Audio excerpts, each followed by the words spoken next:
Life process in living organism part 2। अगर आपको याद होगा बच्चों, इससे पहले हम लोग ने इस चैप्टर से रिलेटेड एक टॉपिक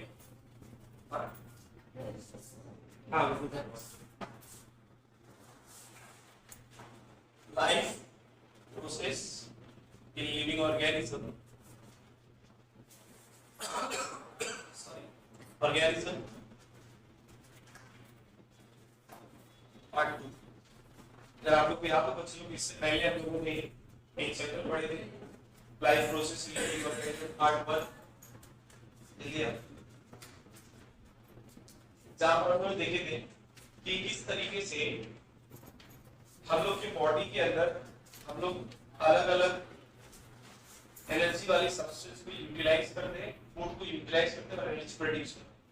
ग्लूकोज के बारे में देखे थे, कार्बोहाइड्रेट था, प्रोटीन था, फैट था। फिर हम लोग देखे थे कि अपने बॉडी के अंदर क्या है,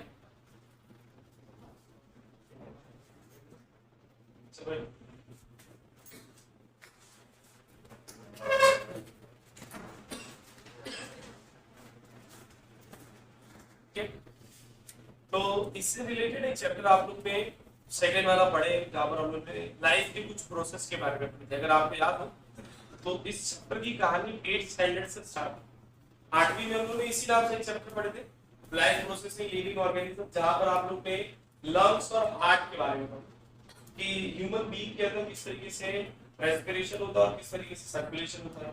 आपने 9th स्टैंडर्ड में चैप्टर नंबर 15 पढ़े थे life process in living organism, जहां पर हम लोग देखेंगे किस तरीके से ह्यूमन बॉडी के अंदर एक्सक्रीशन होता है, किस तरीके से ह्यूमन बॉडी के अंदर कंट्रोल एंड कोऑर्डिनेशन होता है। याद है ना? 10th में इसके ऊपर 2 पार्ट था।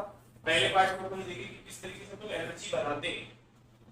अब सेकंड पार्ट ना बच्चों, ये डील करता है ह्यूमन बॉडी की एक और इंपॉर्टेंट लाइफ प्रोसेस। तो ऐसे तो अगर आप ध्यान से देखो तो हम लोगों ने इससे पहले जितने भी प्रोसेस के बारे में पढ़े थे, चाहे वो 8th में हो, चाहे वो 9th में हो या 10th में, they are contributing towards the life, मतलब उनके बिना लाइफ पॉसिबल नहीं। बट हम लोग आज जो प्रोसेस पढ़ रहे हैं जिसको हम लोग रिप्रोडक्शन बोलते हैं, इसके बिना लाइफ पॉसिबल है। ऐसा नहीं है कि बिना रिप्रोडक्शन के आप सर्वाइव नहीं कर सकते। हाँ, दिक्कत ये है कि बिना रिप्रोडक्शन के आप स्पीशीज कंटिन्यू नहीं हो सकता है। अगर रिप्रोडक्शन ही नहीं हुआ तो वो एनिमल क्या हो जाएगी या वो प्लांट क्या हो जाएगी, एक्सटिंक्ट हो जाएगी। इसीलिए रिप्रोडक्शन एक कैरेक्टरिस्टिक फीचर है लिविंग ऑर्गेनिज्म, ताकि वो अपनी स्पीशीज को क्या रखे, कंटिन्यू करे। और हर कोई ह्यूमन बीइंग हो या कोई दूसरा एनिमल हो, हर कोई क्या करेगा,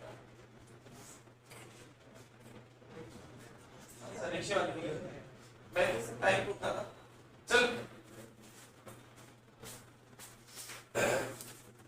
तो रिप्रोडक्शन जो है कैरेक्टरिस्टिक फीचर है किसके, लिविंग ऑर्गेनिज्म। रिप्रोडक्शन 2 टाइप के होते हैं। रिप्रोडक्शन 2 टाइप के होते हैं, आवाज नहीं। पहला एसेक्सुअल रिप्रोडक्शन और दूसरा सेक्सुअल। ये हम लोग ने लोअर क्लास में भी पढ़े हैं, एक बार शॉर्ट में खाली डिस्टिंग्विश करते चलता हूं।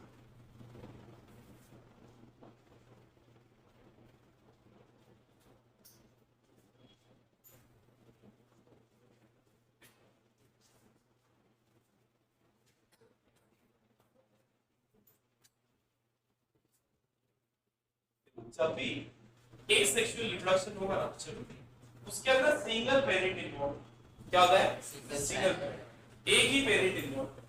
बट जब भी सेक्सुअल रिप्रोडक्शन होगा उसमें 2 पेरेंट इन्वॉल्व। तो आप एसेक्सुअल रिप्रोडक्शन को बोल सकते हो सिंगल पेरेंट इन्वॉल्व। एक ही सेल होता है जो अपने आप को डिवाइड करता है और 2 या 4 सेल क्या कर देता है, फॉर्म करता है, सिंगल पेरेंट इन्वॉल्व। बट अगर बात की जाए सेक्सुअल रिप्रोडक्शन की तो उसके अंदर 2 पेरेंट्स हैं। अगर आपको याद होगा, मैंने बहुत बार आपको बताया हो कि हम लोगों के अंदर जो जेनेटिक मटेरियल होता है वो half from male and half from female. याद है आप लोगों को?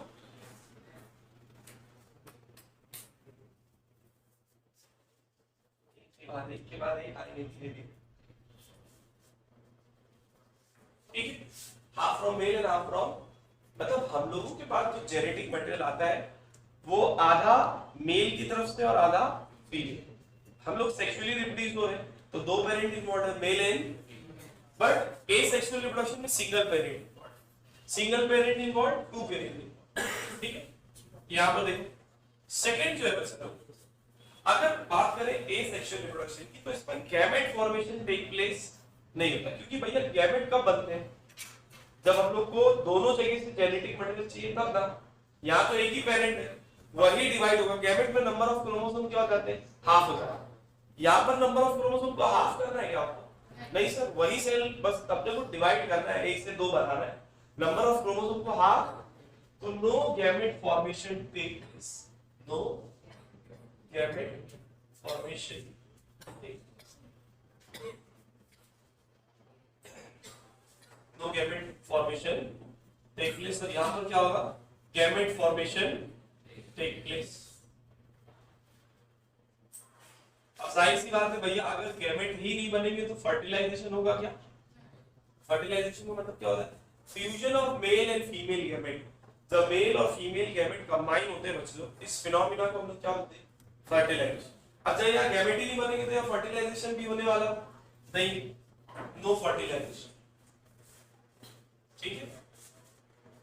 यहां पर वाइस वर्सा आप लिख सकते हैं, फर्टिलाइजेशन टेक प्लेस। अच्छा, क्योंकि ए सेक्सुअल रिप्रोडक्शन में हम लोगों को गैमेट नहीं बनाना है, तो यहाँ पर जो सेल डिवाइड होगा वो किससे होगा, माइटोसिस से। किससे डिवाइड होगा, अब आपको याद है चैप्टर 2 में माइटोसिस और मियोसिस हम लोगों ने पढ़े। माइटोसिस में नंबर ऑफ क्रोमोसोम हाफ, आप यही चाहते हो ना कि नंबर ऑफ क्रोमोसोम हाफ, तो यहाँ पर क्या होगा, माइटोसिस टेक प्लेस। माइटोसिस बोलो या ए माइटोसिस, दोनों बोलो, माइटोसिस और माइटोसिस से भी आसान होता है ए माइटोसिस, और इजियर लेवल पर होता है। और यहां पर होगा मियोसिस, क्या होगा बच्चों, हमने पढ़े थे मियोसिस से नंबर ऑफ क्रोमोसोम क्या होते हैं, हाफ होते हैं। तो भैया अगर आपको क्रोमोसोम को हाफ करना है तो उस टाइम पर कौन सा डिवीजन करना पड़ेगा, मियोसिस, और बाकी टाइम पर कौन सा होगा, माइटोसिस, ठीक है। क्लियर है बच्चों। अब बात करते हैं कि ये जो बात हो गई दो टाइप के रिप्रोडक्शन की, सर एक्चुअली रिप्रोडक्शन किसको बोलते हैं, तो एकदम आसान भाषा में अगर मैं बोलूं बच्चों, reproduction is nothing but giving the birth to the young one of the same kind. अपने ही जैसे लिविंग ऑर्गेनिज्म को जब आप बर्थ देते हैं तो उसको क्या बोलते हैं, रिप्रोडक्शन। क्या बोलते हैं इसको, रिप्रोडक्शन। तो रिप्रोडक्शन के दो टाइप थे, एसेक्सुअल और सेक्सुअल। तो पहले बात करते हैं एसेक्सुअल रिप्रोडक्शन पे, बाद में किसके ऊपर डिस्कशन करेंगे, सेक्सुअल रिप्रोडक्शन। देखो तो अपने बुक में ना बच्चों, पहला जो एसेक्सुअल रिप्रोडक्शन है वो दो कैटेगरीज में डिवाइड किया है, asexual reproduction in unicellular organism and asexual reproduction in multicellular. तो पहले हम लोग बात करते हैं asexual reproduction in unicellular organism, asexual reproduction in unicellular organism. इसमें हम लोगों को तीन टाइप दिया है। सबसे पहला जो टाइप दिया है वो है बाइनरी फिजन। क्या है, नाम में इसका आंसर है, बाय का मतलब दो। अब ये एसेक्सुअल रिप्रोडक्शन है ना, तो दो पेरेंट तो इन्वॉल्व, एक ही सेल होगा, वही अपने आप को डिवाइड करके क्या करना है, नए सेल्स फॉर्म करना है। तो होता क्या है बाइनरी फिजन में, एक सेल होता है वो अपने आप को ना कट करके अपने आप को किसी एक्सिस से कट करेगा और एक से कितना बन जाएगा, दो, तो इसको बोलते हैं बाइनरी फिजन। एग्जांपल है अम्मी अब्बा, आई मीन अमीबा, अमीबा है, पैरामीशियम है, यूग्लिना है।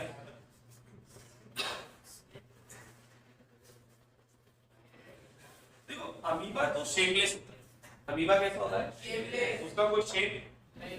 तो जब वो कट होता है बच्चों तो उसकी कोई एक्सिस फिक्स, क्योंकि उसका शेप ही फिक्स है तो उसकी कोई कटिंग की एक्सिस फिक्स। बट अगर आप पैरामीशियम की बात करें या फिर यूग्लिना की बात करें तो ये लोग ना एक स्पेसिफिक एक्सिस से कट होते हैं, आइदर लॉन्जिट्यूडनल या फिर ट्रांसवर्स।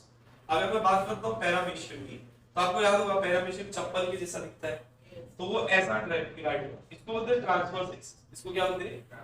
और यूग्लिना जो है वो लॉन्जिट्यूडनल एक्सिस पर डिवाइड है, इसको क्या बोलेंगे हम लोग, ट्रांसवर्स एक्सिस। और यूग्लिना जो होगा वो किससे डिवाइड होगा बच्चा लोग, लॉन्जिट्यूडनल एक्सिस, मतलब कटिंग की जो एक्सिस होगी वो फिक्स होगी। अमीबा में फिक्स नहीं है, क्यों नहीं है सर, अमीबा का कोई शेप ही नहीं फिक्स है तो उसके बॉडी के अंदर कटिंग की एक्सिस कहां से फिक्स।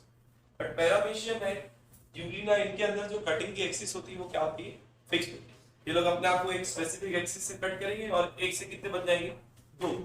इसको लोग बोलते हैं बाइनरी फीचर। क्या बोलते हैं, बाइनरी फीचर।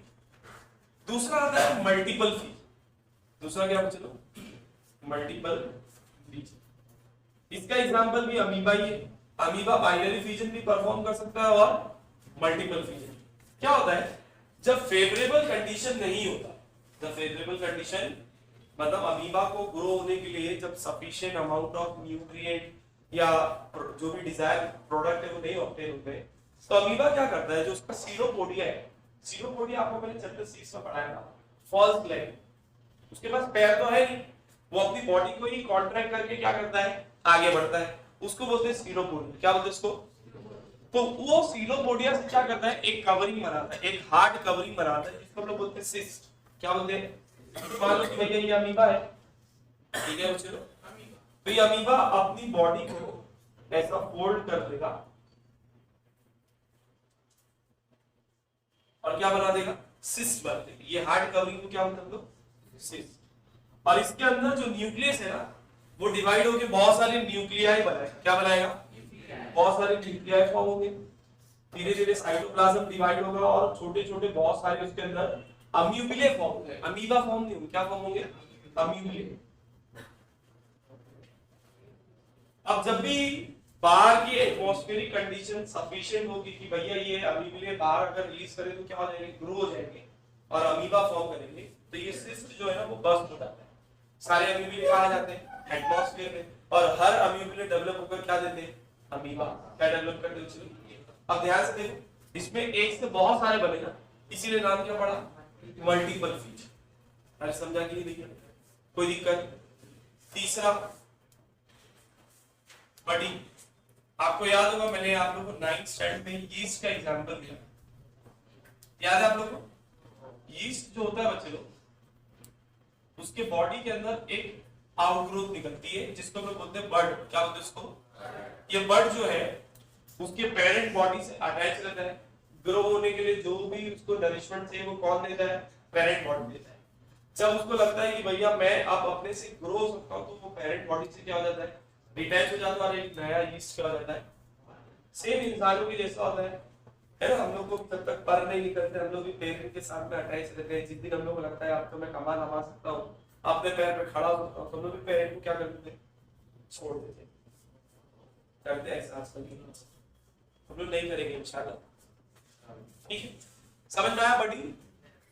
तो ये सब किसकी बात चल रही है, यूनिसेल्युलर की। किसकी बात चल रही है, चलो बात करते हैं कि अगर मल्टी सेल्युलर ऑर्गेनिज्म हुए तो उनके अंदर क्या होगा। तीनों केस क्लियर है ना बच्चों, क्या इसमें कहीं पर भी दो मेल फीमेल और मेल गैमेट आए हैं। आप ध्यान से देखो, एक ही सेल डिवाइड हो रहा है। अच्छा एक पॉइंट में लिखना भूल गया था, सॉरी, यहां पर इसको ऐड करना। देखो क्योंकि यहां पर यूनियन ऑफ मेल और फीमेल गैमेट तो हो ही नहीं रहा है, तो इसके अंदर आपको चेंजेस देखने के लिए मिलेंगे। तो नो वेरिएशन टेक प्लेस या very less variation take place, आप ऐसा बोल सकते हैं, नो वेरिएशन। और यहां पर क्या देखने मिलेगा, जाहिर सी बात है ना, इसका जो डीएनए था वही डिवाइड होकर बाकी दोनों में भी गया, तो चेंजेस मिलेंगे।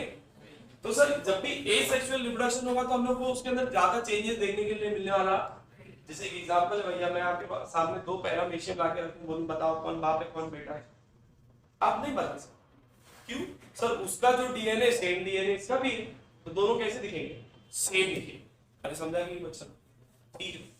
तो ये बात हो गई किसकी, यूनिसेल्युलर। नेक्स्ट बात करते हैं asexual reproduction in multicellular. Asexual reproduction in multicellular, ध्यान से देखिए। इसमें भी पहला एग्जांपल जो अपनी बुक में दिया हुआ है फ्रेगमेंटेशन।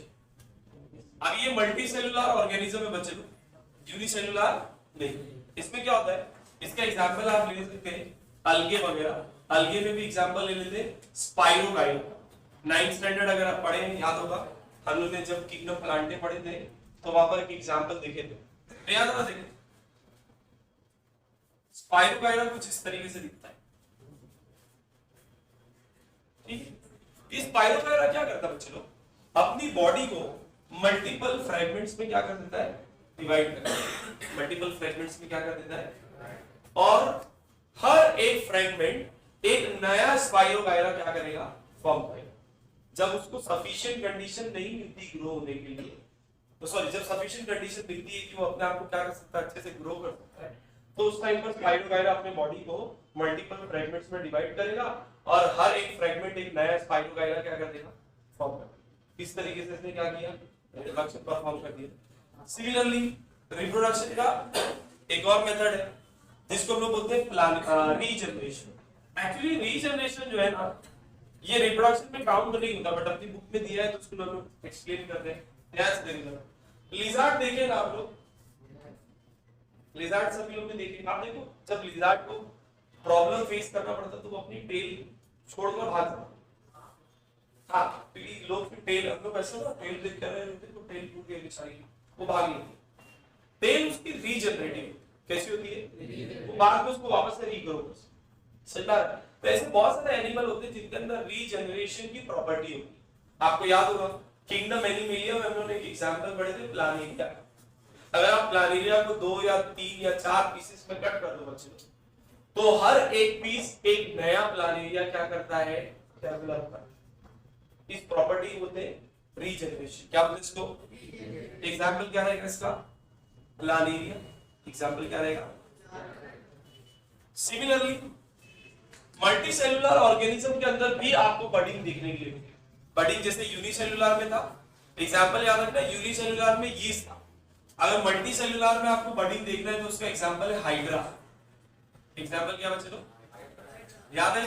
किंगडम एनिमेलिया में हाइड्रा के बारे में भी हमने पढ़े थे। तो हाइड्रा जो है ना बच्चे लोग, उसके बॉडी के अंदर भी बड ग्रो होगा, मतलब एक छोटा सा पार्ट ग्रो होगा। इसका डाइजेस्टिव सिस्टम और पेरेंट बॉडी का डाइजेस्टिव सिस्टम क्या रहेगा, कनेक्ट रहेगा।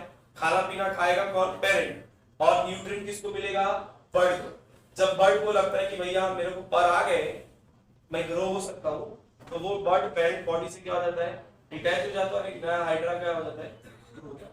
इसको क्या बोलते हैं, budding. In case of multicellular. Exam में याद रखना, कभी-कभी एमसीक्यू में पूछता है give the example of budding in unicellular. बच्चे हाइड्रा लिख रहा है, उसने यूनिसेलुलर पूछा था, तो एग्जांपल किसका आएगा, मल्टीसेलुलर पूछेगा तो क्या आएगा, याद रहेगा बच्चों। नेक्स्ट है वेजिटेटिव प्रोपगेशन। बहुत बार आप देखेंगे कि प्लांट को बिना सीड के हम लोग ग्रो करवा सकते हैं, उसके प्लांट के किसी पार्ट से, उसको बोलते हैं वेजिटेटिव प्रोपगेशन। एग्जांपल देता हूं, आप देखेंगे आलू के अंदर नोड्स निकलते हैं, आइस, जिसको हम लोग बोलते हैं ना आलू जमने लगा है। अगर आप उसको तोड़कर जमीन में बो दो तो उससे नया आलू ग्रो हो जाए। वो सीड है क्या, नहीं है। आपने उस प्लांट में एक आलू क्या प्लांट है ना बेसिक, तो आपने देखो आपने उस प्लांट में एक हिस्सा लिए और उससे एक नया प्लांट क्या कर दिया, वेजिटेटिव पार्ट का यूज किए, इसीलिए उसका एग्जांपल क्या है, वेजिटेटिव प्रोपगेशन। सिमिलरली आप देखें, आपको याद होगा एक प्लांट आता है जिसको बोलते हैं ब्रायोफाइलम। वो प्लांट के लीफ से ना नया प्लांट ग्रो होता है, पत्ते के अंदर जो मार्जिन होती है ना, वहां से एक नया ब्रायोफाइलम क्या हो सकता है, ग्रो हो सकता है। लीफ से ग्रो हो रहा है ना, वेजिटेटिव प्रोपगेशन। सिमिलरली आप देखो शुगर केन जो होते हैं उसमें देखो जो नोड्स बने होते हैं, जो सर्कल होते हैं, वहां से कभी-कभी देखो पत्ते निकलते हैं, मतलब वहां से क्या हो रहा है, नया शुगर केन ग्रो हो रहा है। क्या सीड से ग्रो हो रहा है, वेजिटेटिव पार्ट से ग्रो हो रहा है। सिमिलरली आप कैरेट वगैरह देखिए, उसकी रूट से नया प्लांट ग्रो होता है। तो बताने का मकसद ये है बच्चों कि बहुत बार बिना सीड के आप प्लांट को क्या करते हो, ग्रो करते हैं। किसकी मदद से, वेजिटेटिव पार्ट की मदद से। तो वेजिटेटिव प्रोपगेशन एग्जांपल इसमें पोटैटो लिख सकते हो, ब्रायोफाइलम लिख सकते हो।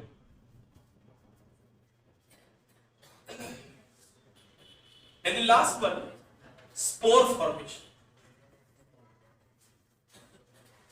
ये फंगस के अंदर देखने मिलेगा। किसमें देखने मिलेगा बच्चे लोग, फंगस। देखो जनरली क्या होता है फंगस में भी, एग्जांपल अगर मैं लिख दूं ब्यूकर, देखो जनरली क्या होता है बच्चे लोग, फंगल के जो स्पोर होते हैं ना वो एटमॉस्फेयर में प्रेजेंट होते हैं। हमने 9th में पढ़े भी थे, जहां पर भी उनको नरिशमेंट मिलता है वहां पर वो लोग क्या हो जाते हैं, ग्रो होना स्टार्ट हो जाते हैं।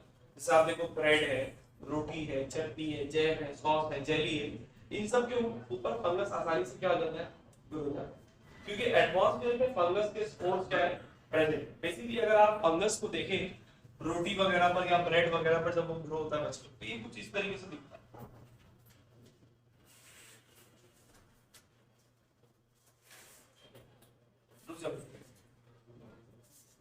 अच्छा चल अब आ गया तो भाई और जल्दी आना चाहिए था ना थोड़ा तो।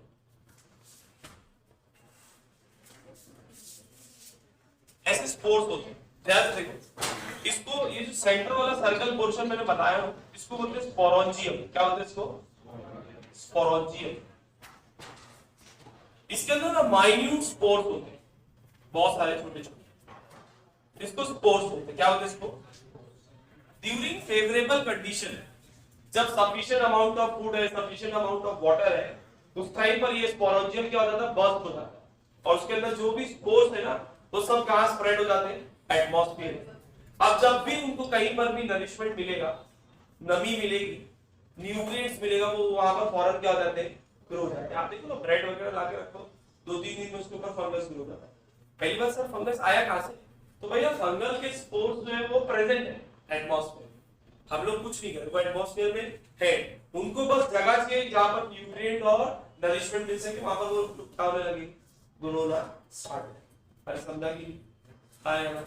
ये जो हिस्सा होता है ना, ये अंदर होता है, जैसे अगर ब्रेड के ऊपर ग्रो हुआ है तो ये ब्रेड के अंदर होता है, ये हिस्सा ऊपर होता है। आप माइक्रोस्कोप के अंदर रख के कभी देखोगे तो आपको ऐसा दिखेगा। नॉर्मली हम लोग को तो बस व्हाइट कलर का एक लेयर दिखती है, बोलते हैं हाँ फंगस ग्रो हो गया, बट अगर माइक्रोस्कोप के अंदर रखकर देखोगे तो आपको कुछ ऐसा स्ट्रक्चर दिखेगा। समझ में आया? तो this is all about asexual reproduction in case of unicellular and in case of multicellular। इसको लिख लो। तो फिर स्टार्ट करते हैं sexual reproduction in case of plant.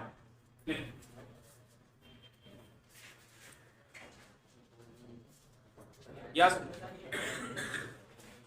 देखो नेक्स्ट टॉपिक है बच्चे लोग sexual reproduction in plant, but उसको स्टार्ट करने से पहले कुछ चीजें एक बार थोड़ा सा रिकॉल कर लेते हैं जो हमने पहले भी पढ़े, उसके बाद टॉपिक स्टार्ट करेंगे। ये टॉपिक जो है सेक्सुअल रिप्रोडक्शन इन प्लांट, ये 5 मार्क का क्वेश्चन एग्जाम में कभी कभी सिर्फ डायग्राम देते हैं, फ्लावर का जो डायग्राम आपके बुक में दिया हुआ है वो 3 मार्क के लिए ड्रॉ करना आया था, या कभी कभी पूरा एक्सप्लेन करने बोलता था, तो एक रफ डायग्राम आपको बनाना है और वो प्रोसेस को पूरा क्या करना है?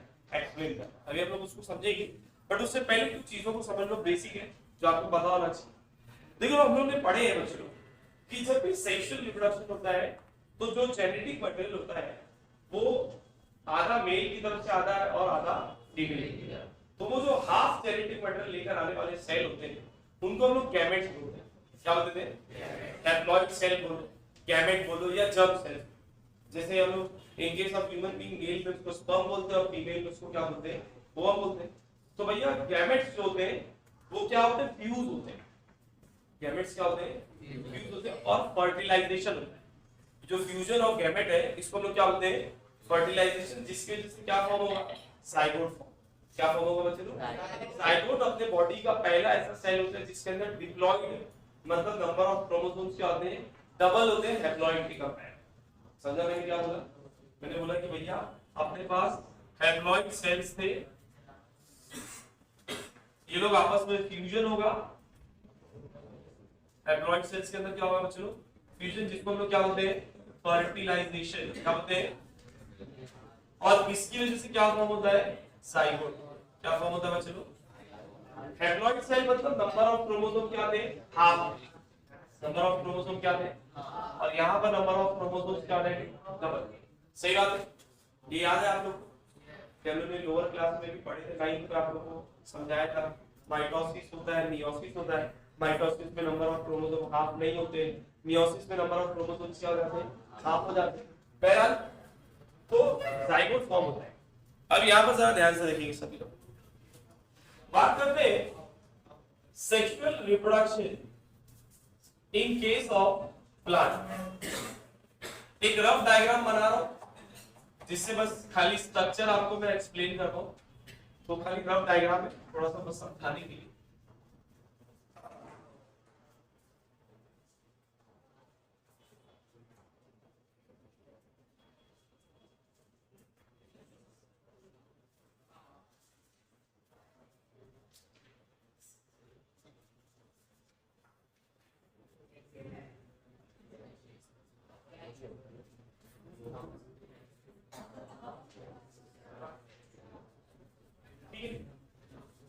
मुझे बस एक्सप्लेन करना टॉपिक, इतना डिटेल में जाने की जरूरत नहीं। याद है ना?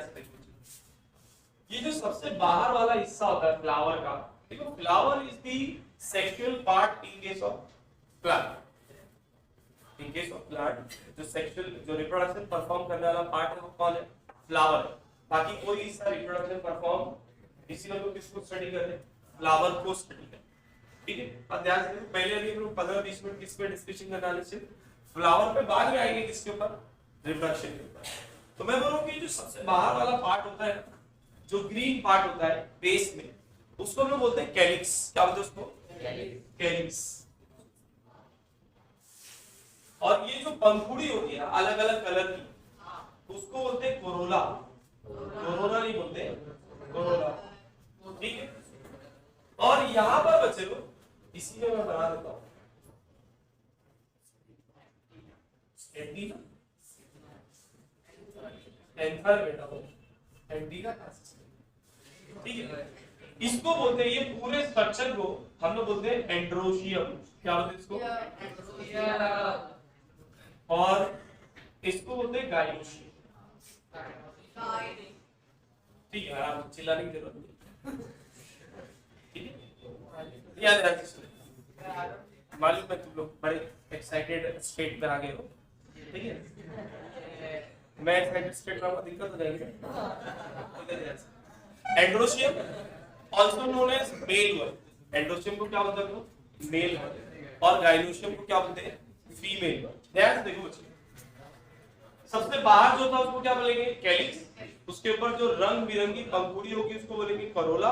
उसके अंदर एंड्रोशियम, और ये वाला जो हिस्सा है इसको हम क्या बोलेंगे? गाइनोशियम। अब यहाँ पर अलग से वापस से लिख रहा हूं, ध्यान से देखो। जिस सीक्वेंस में मैं लिख रहा हूं इसी सीक्वेंस में ये लोग अंदर, बाहर से अंदर की तरफ आते हैं। तो सबसे बाहर कौन होगा? हेलिक्स। उसके बाद कौन होगा? कोरोला। उसके बाद कौन होगा? एंड्रोशियम। और उसके बाद कौन होगा? गाइनोशियम।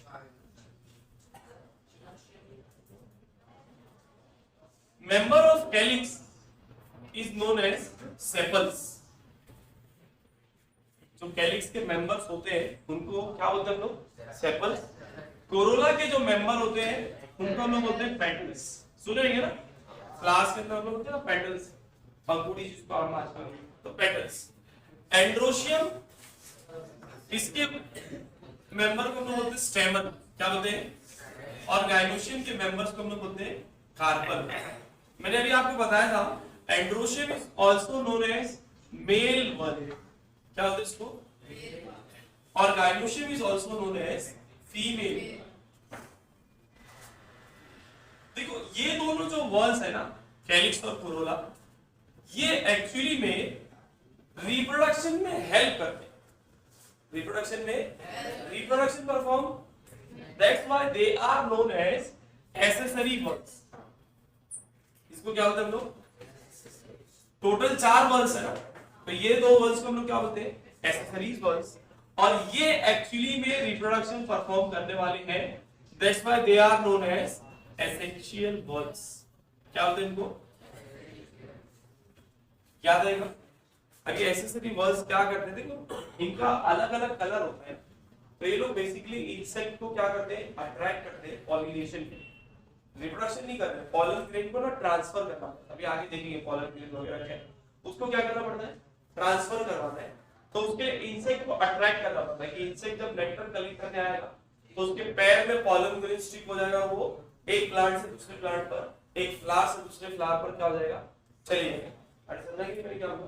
तो ये लोग हेल्प करते हैं। क्या करते हैं? अभी मैं एक्सप्लेन करूंगा कि कैसे हेल्प करते हैं। मेरा बोलने का मतलब ये कि ये लोग रिप्रोडक्शन परफॉर्म नहीं कर रहे, रिप्रोडक्शन में सिर्फ क्या कर रहे हैं? हेल्प कर। That's why they are known as accessory whorls. Clear? चलो अब अगर बात करते हैं एंड्रोशियम और गाइनोशियम की, तो देखो यहां पर मैं एंड्रोशियम को अलग से वापस से बना रहा हूं। ठीक है, और जैसे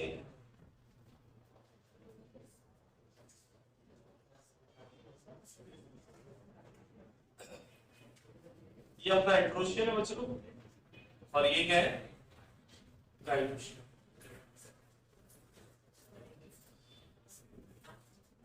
ये जो हिस्सा है ना इसको स्टॉक बोलते हैं। क्या बोलते हैं इसको? स्टॉक। और ये जो ऊपर वाला हिस्सा है ना, इसको एंथर बोलते हैं। क्या बोलते हैं? ये वाला जो हिस्सा है इसको स्टिग्मा बोलते हैं। क्या बोलते हैं? ये जो हिस्सा है, ये जो लॉन्ग ट्यूब लाइक स्ट्रक्चर है, इसको स्टाइल बोलते हैं। क्या बोलते हैं? और इसको बोलते हैं ओवरी। इसको क्या बोलते हैं? तो एंड्रोशियम, उसके दो हिस्से, स्टॉक और एंथर। गाइनोशियम, इसके तीन हिस्से, स्टिग्मा, स्टाइल एंड ओवरी। अब ध्यान से सुनो बच्चों, कुछ फ्लावर ऐसे होते हैं जिनके अंदर एंड्रोशियम और गाइनोशियम एक ही फ्लावर के अंदर प्रेजेंट है। They are known as bisexual flower. Example देता हूं, हिबिस्कस। हिबिस्कस में देखो एक बड़ी सी डंडी बाहर निकलती है, वो गाइनोशियम, और छोटे छोटे साइड में देखो ऐसे डंडे और थोड़े थोड़े थोड़े छोटे छोटे निकलते हैं। They are androecium. बोलो क्या है? इसके अंदर मेल और फीमेल बल एक ही में प्रेजेंट है। That's why it is known as bisexual flower. Example क्या लिखेंगे उसका? बाइसेक्सुअल फ्लावर का एग्जांपल क्या बच्चे लोग? Hibiscus. But at the same time ऐसे भी कुछ प्लांट होते हैं जिसमें मेल और फीमेल बल अलग अलग प्लांट पर अवेलेबल होते हैं, उसको बोलते हैं यूनिसेक्सुअल प्लांट। क्या बोलते हैं इसको? एग्जांपल ले सकते हैं इसका, पपाया। पपाया जो है वो यूनिसेक्सुअल, मतलब मेल बल अलग होता है, अलग फ्लावर में होता है, और फीमेल बल अलग फ्लावर। देखो कुछ फ्लावर ऐसे भी होते हैं जिनके बेस पे, जैसे मैंने यहाँ पर देखो डंडी बनाया, रोज स्टॉक होता है, उसको क्या बोलते हैं? स्टॉक, डंडी। तो कुछ फ्लावर्स ऐसे होते हैं जिनके अंदर आपको स्टॉक देखने मिलेगा, कुछ फ्लावर्स ऐसे होते हैं जिनके अंदर आपको स्टॉक देखने नहीं मिलेगा। तो जिनके अंदर स्टॉक अवेलेबल है ना, उसको बोलते हैं पेडिसियम। क्या बोलते हैं? स्टॉक किस तरह से? स्टॉक क्या है? और एक होता है सिसाइड, मतलब स्टॉक इज एब्सेंट, इनके अंदर स्टॉक प्रेजेंट। अरे समझा कि नहीं भैया? हाँ या कोई दिक्कत? वापस से रिपीट कर। How many whorls are there? 4 whorls. क्या नाम है? Calyx, corolla, androecium. कैलिक्स के मेंबर्स को क्या बोलते हैं? सेपल्स। कोरोला के मेंबर को, एंड्रोशियम के और गाइनोशियम के। कैलिक्स और corolla they are accessory whorls, androecium and gynoecium are. अगर किसी फ्लावर में एंड्रोशियम और गाइनोशियम एक ही में दिखा तो उसको क्या बोलेंगे? बाइसेक्सुअल। अलग अलग दिखा तो बाइसेक्सुअल का एग्जांपल, यूनिसेक्सुअल का एग्जांपल। अगर स्टॉक दिखा तो पेडिसियम, स्टॉक नहीं दिखा तो समझ में आया? ये 5 मार्क का क्वेश्चन है बच्चे। देखिए अब बात करते हैं रिप्रोडक्शन कैसे होता है प्लांट के अंदर। ध्यान से देखो, ये जो एंथर होता है ना बच्चे लोग, इसके अंदर बहुत सारे छोटे छोटे पोर्स होते हैं जिसको हम लोग बोलते हैं पॉलन ग्रेन। क्या बोलते हैं? अगर आप कभी हिबिस्कस प्लांट को देखें तो उसमें से एंथर को हाथ में से अगर आप बस करोगे ना, तो आप देखोगे आपके हाथ पे पर बहुत छोटे छोटे छोटे छोटे माइन्यूट येलो कलर के पार्टिकल्स आ रहे हैं। They are nothing but pollen grain. वो क्या है बच्चे लोग? Pollen grain. अब ये पॉलन ग्रेन को ना एंथर से निकाल के कहां पर लाना है? स्टिग्मा। इसी अब ये कैसे होता है? हवा के थ्रू, बहुत हल्का होता है, हवा है, पानी है, वो एंथर को पॉलन ग्रेन को एंथर से कहां पर लेकर चली आती है? स्टिग्मा। अब आप बोलेंगे सर अगर हवा या पानी उसको एंथर से स्टिग्मा पर लेकर आ रही तो हवा पानी फिर स्टिग्मा से वापस भी लेके जा सकती है।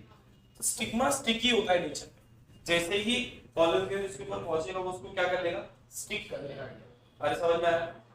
कभी कभी इंसेक्ट भी करवाते हैं। इंसेक्ट जब आते हैं नेटवर्क कलेक्ट करने के लिए तो उसके पैर में कौन चले जाते हैं? पॉलन में। अब ये उड़ के दूसरे फ्लावर पर जाएगा तो वहां से निकल के कहां चलेंगे? Stigma.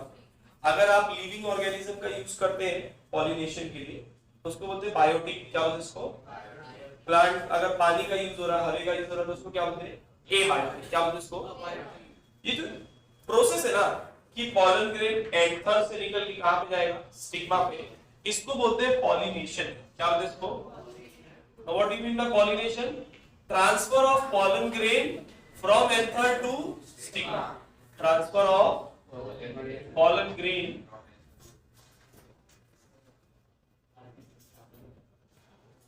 from anther to stigma। Anther से से निकलकर जब स्टिग्मा पर पॉलन ग्रेन पहुंचेगा, इस प्रोसेस को हम लोग क्या बोलेंगे बच्चों? पॉलिनेशन। पॉलिनेशन करवाने के लिए बायोटिक और एबायोटिक, हवा, पानी या फिर इंसेक्ट भी क्या है? अवेलेबल है। पॉलिनेशन दो तरीके के होते हैं, एक होता है सेल्फ पॉलिनेशन और एक होता है क्रॉस पॉलिनेशन। सेल्फ पॉलिनेशन का मतलब क्या है कि अगर जिस फ्लावर के एंथर से पॉलन ग्रेन निकला उसी के गाइनोशियम पे पहुंच जाए या उसी प्लांट के किसी दूसरे फ्लावर पे पहुंच जाए तो इसको बोलते हैं सेल्फ पॉलिनेशन। क्या बोलते हैं? बट अगर ये मान लो कि ये प्लांट के एंथर से निकल के किसी दूसरे प्लांट के फ्लावर के स्टिग्मा पर जाकर स्टिक हो तो उसको क्या बोलेंगे? Cross pollination. उसको क्या बोलेंगे हम लोग? समझा कि सेल्फ पॉलिनेशन सेम प्लांट या सेम फ्लावर, क्रॉस पॉलिनेशन तो दूसरे प्लांट के फ्लावर पे जाकर वो क्या होगा? स्टिक होगा, तो उसको क्या बोलेंगे? Cross pollination. अब एक बार जब anther stigma sorry pollen grain जब स्टिग्मा पे पहुंचेगा तो स्टिग्मा तो स्टिकी है तो वो पॉलन ग्रेन को क्या कर लेता है? स्टिक कर लेता है। तो डायग्राम यहां पर बना रहा हूं, ध्यान से देखिए।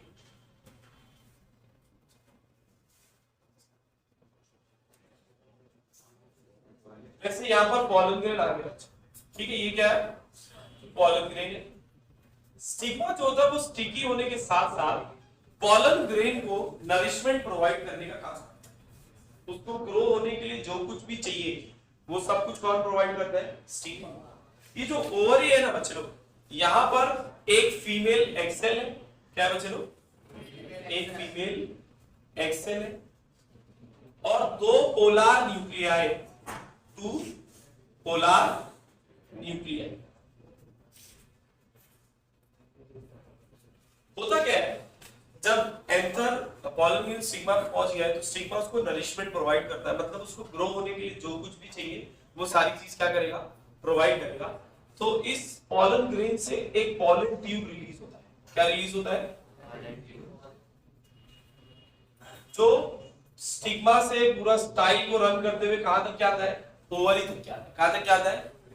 और इसके अंदर दो मेल गैमेट होते हैं। इसके अंदर दो मेल गैमेट होगा। क्या? जैसे ही पॉलन ट्यूब ओवरी के अंदर पहुंचेगा इसका टिप जो है ना वो बस्ट हो जाएगा। टिप क्या हो जाएगा? और ये दो मेल गैमेट निकल जाएंगे ओवरी में। एक मेल गैमेट फ्यूज होगा किसके साथ में? फीमेल एक्सेल के साथ। एक मेल गैमेट किसके साथ में फ्यूज होगा बच्चे लोग? फीमेल एक्सेल के साथ में। तो जब ये लोग फ्यूज होंगे तो इसको बोलते हैं फर्स्ट फर्टिलाइजेशन। क्या बोलते हैं इसको? मैंने बताया था ना मेल और फीमेल गैमेट जब फ्यूज होते हैं तो उसको क्या बोलते हैं? फर्टिलाइजेशन। तो ये हुआ फर्स्ट फर्टिलाइजेशन और ये लोग आपस में कंबाइन होकर ओव्यूल बनाते हैं। क्या बनाते हैं? जो फ्यूचर में चल के क्या बनाने वाला है? सीड। क्या बनाने वाला है? सीड। अरे भैया रिप्रोडक्शन इसीलिए करते हैं कि नया ऑर्गेनिज्म बने ना, बेसिकली उसको यही तो करना था कि सीड बनाए ताकि फ्यूचर में वो सीड जब जमीन में जाए तो एक नया प्लांट क्या हो जाए? बन गई सीड। सेकंड जो फर्टिलाइजेशन होता है, ये जो सेकंड मेल गैमेट है वो दो पोलार न्यूक्लियाई के साथ में फ्यूज होगा। सेकंड मेल गैमेट कंबाइन होगा टू पोलार न्यूक्लियाई के साथ। इसके साथ में बच्चे लोग क्योंकि दो पोलार न्यूक्लियाई के साथ में फ्यूज हो रहा है ना, इसीलिए इसको बोलते हैं डबल फर्टिलाइजेशन। क्या बोलते हैं इसको? डबल नाम क्यों रखे समझा? क्योंकि दो पोलार न्यूक्लियाई थे इसीलिए इसका नाम क्या रखा हम लोगों ने? Double fertilisation. और ये लोग आपस में कंबाइन होकर एंडोस्पर्म बनाते हैं। क्या बनाते हैं? अब ये क्या है? देखो भैया मैंने अभी बताया कि ओव्यूल क्या बनाएगा? सीड। देखो सीड जब जमीन में जाएगा उसको तो ग्रो होना है ना, और हम लोग को पता है कि प्लांट ऑटोट्रॉफ्स होते हैं, वो अपना खाना खुद से बनाते हैं। तो भैया उसको खाना बनाने के लिए सनलाइट चाहिए, बट जब सीड जमीन के अंदर होगा तो सनलाइट मिलेगी तो वो कैसे खाना बनाएगा? उसको खाना तो चाहिए। तो ये एंडोस्पर्म जो है ना बच्चों लोग ये रिजर्व करके रखता है फूड। किसके लिए? सीड के लिए। इसको पता है कि कभी ना कभी ये सीड कहां पर जाएगा? जमीन में जाएगा और उस टाइम पर उसको खाना चाहिए क्योंकि वो खाना बना नहीं सकता, इसीलिए एंडोस्पर्म रिजर्व करके रखता है फूड। किसके लिए? सीड के लिए, ताकि फ्यूचर में जब भी वो सीड जमीन में जाएगी तो एंडोस्पर्म उसको क्या देगा? नरिशमेंट प्रोवाइड करेगा ताकि वो क्या हो सके? ग्रो हो सके। समझा? ये जो ओवरी है ना बच्चे लोग, ओवरी बनाता है फ्रूट। ओवरी क्या बना देता है? आप देखेंगे फ्लावर के बाद क्या बनता है?